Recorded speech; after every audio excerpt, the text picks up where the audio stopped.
চাষ করা মাছ আর বিলের মাছের স্বাদ কিন্তু আলাদা। বিলের মাছের স্বাদ বেশি হয় আর চাষ করা মাছের স্বাদ কম হয়। তো এখন বর্ষাকাল এলো, আমার স্বামী বিল থেকে প্রায় প্রতিদিনই মাছ মারে আসবে। মাছ মারা তার একটা কিন্তু নেশা, সে মাছ খাওয়াচ্ছে, মাছ মারতে বেশি পছন্দ করে। তো আজকে একটু পানি হচ্ছে আর সেই পানি দেখেন বিলে যে দুইটা মাছ মারে চলে আনছে।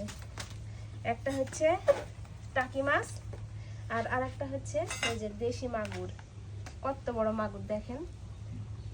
আমি প্রথমে দেখে ভাবছিলাম যে এটা হচ্ছে শিং মাছ, তো সে বললো এটা শিং মাছ না, এটা একবারে দেশি মাগুর মাছ, সেজন্য এরকম ছোট। আর এই মাছটা খাইতে বললে অনেক স্বাদ হবে, বিলের মাছ তো তাই।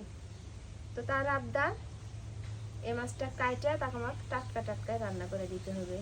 তো এই যে মাছটা এখন আমি কাটবো।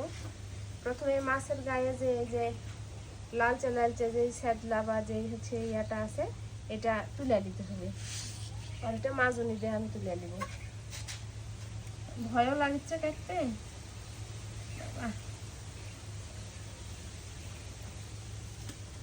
কাটার আগে কাটা ফেলি।